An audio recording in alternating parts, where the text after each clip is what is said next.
In the early 20th century, America was drunk on optimism. Factories roared, cities rose, fortunes were made overnight. People believed money could grow endlessly, without effort, without limits. And then came one man. A charming immigrant with a thick accent, an infectious smile, and a promise so irresistible that it silenced logic itself. His name was Charles Ponzi. He did not invent greed. He did not invent fraud, but he perfected something far more dangerous, the illusion that everyone could be rich, quickly. And in doing so, he became the face of a financial sickness that would later consume the entire world. Charles Ponzi was born in 1882 in Lugo, Italy. His family was once wealthy, but by the time Charles came of age, their fortune was gone.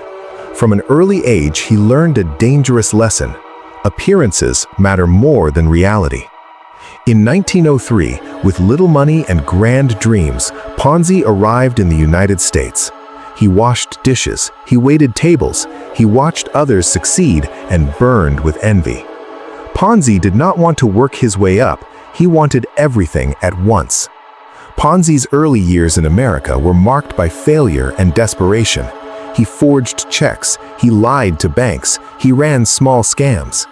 In 1908, he was arrested in Canada for forging documents and sent to prison. Behind bars, Ponzi met seasoned criminals, men who taught him the psychology of deception. People don't invest in numbers, they invest in confidence. When Ponzi was released, he returned to the United States with something far more valuable than money, a blueprint for manipulation. In 1919, Ponzi discovered a loophole involving international reply coupons used for prepaid postage across borders. The idea was simple on paper, but Ponzi twisted it into something extraordinary. He promised investors 50% profit in 45 days, 100% profit in 90 days, guaranteed, risk-free. It sounded insane, and yet people believed him. Why? Because early investors were paid exactly as promised. What they didn't know was the truth. Ponzi wasn't investing their money. He was using new investors' money to pay old ones. The modern Ponzi scheme was born. By 1920, Boston was gripped by Ponzi fever. People mortgaged homes, police officers invested, bakers, dock workers, widows, everyone lined up. At his peak, Ponzi earned $250,000 per day. Millions flowed through his office. He owned mansions, cars, and silk suits. Banks began to collapse under the weight of withdrawals. Ponzi wasn't just stealing money, he was rewiring how Americans thought about wealth. Journalists at the Boston Post began asking questions. The math didn't add up. There were simply not enough coupons in the world to justify the profits Ponzi claimed. Panic spread. Investors rushed to withdraw their money, and just like that, the illusion shattered. By August 2020, Ponzi was arrested. The damage was staggering. Tens of thousands ruined, entire families wiped out, banks weakened, public trust destroyed. Ponzi was sentenced to prison, but the damage he caused did not end with his arrest. Despite Ponzi's downfall, America learned nothing. Speculation exploded again, this time in Florida real estate. Land was flipped in days. Prices doubled overnight. People bought property they never saw. In 1926, the Florida land boom collapsed. Banks failed. Investors panicked. Confidence cracked. This was no accident. It was the same psychology Ponzi exploited, now scaled nationwide.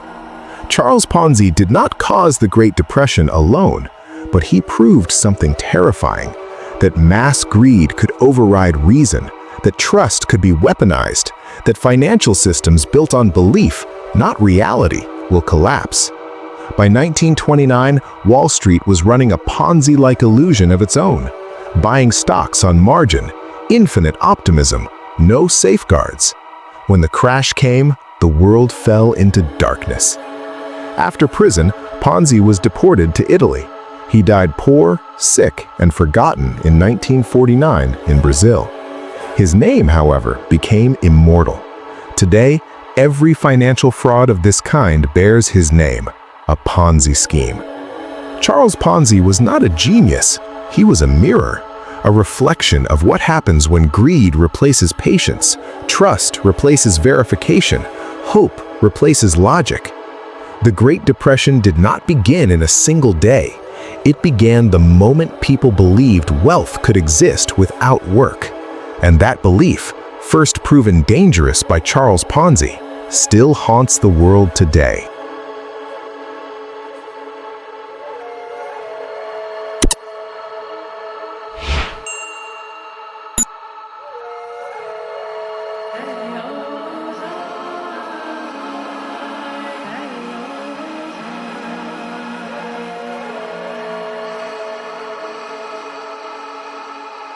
Hey, oh.